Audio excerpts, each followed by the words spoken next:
This is a Fox News Alert. I'm Brett Baer in Washington. The testimony before the testimony.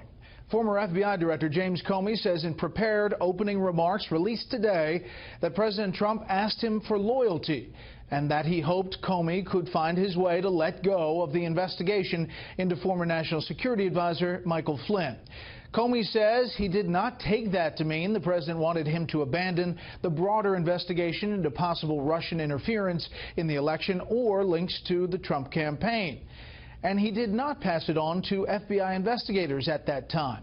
Comey also did tell President Trump, according to the detailed notes Comey took at the time of those one-on-one meetings, that the president was not personally the target or focus of an investigation, an assurance Comey offered 3 separate times, as President Trump told NBC last month.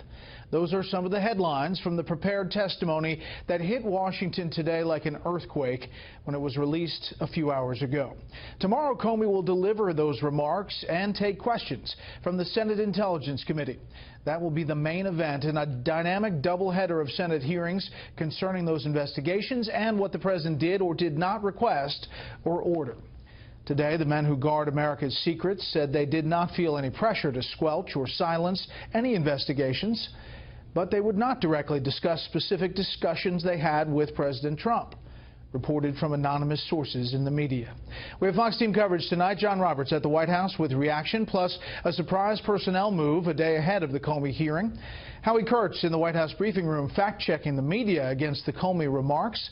But we start off tonight on Capitol Hill and Chief Intelligence Correspondent Catherine Herridge on what the former FBI chief will say tomorrow. Good evening, Catherine. Brett, the 7 pages of prepared testimony for the record contain one revelation after another.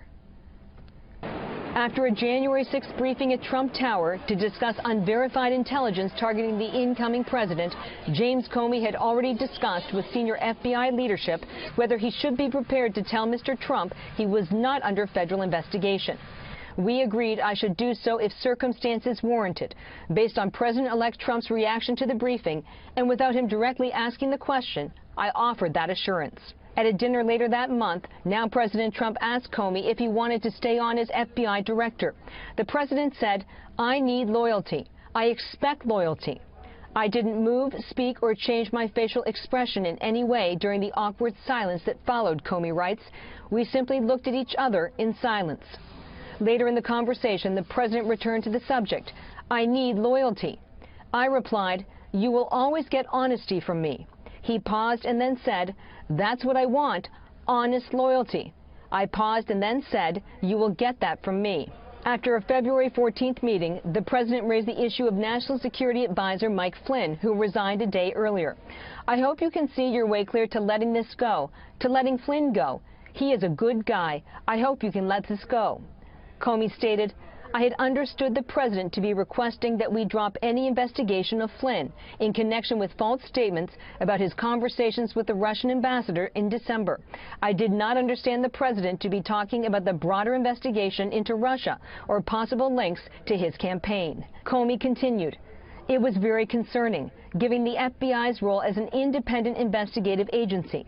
The FBI leadership team agreed with me that it was important not to infect the investigative team with the president's request, which we did not intend to abide. We also concluded that, given that it was a one-on-one conversation, there was nothing available to corroborate my account.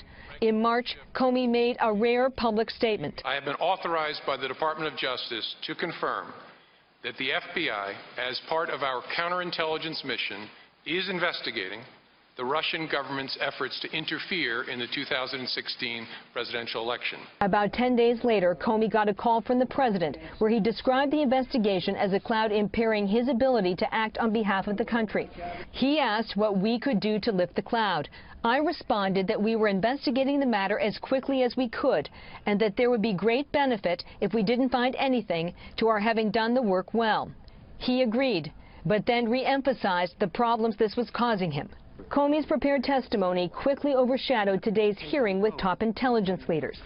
This pattern where the president seems to want to interfere or downplay or halt the ongoing investigation, not only the Justice Department is taking on, but this committee's taking on. In the 3+ years that I have been the director of the National Security Agency, to the best of my recollection, I have never been directed to do anything I believe to be illegal, immoral, unethical, or inappropriate. For intelligence-related matters or any other matters that have been discussed, it is my belief that it's inappropriate for me to share that with the public. Traveling overseas, Coates' predecessor said the issues threatened to unravel. I lived through Watergate. I have to say, though, that I think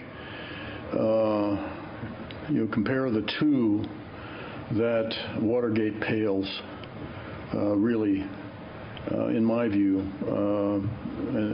compared to what we're confronting now. The committee's ranking Democrat said he will bring forward a witness, a former administration official who saw political interference. But Senator Mark Warner did not identify that witness by name today, Brett. Catherine, thank you.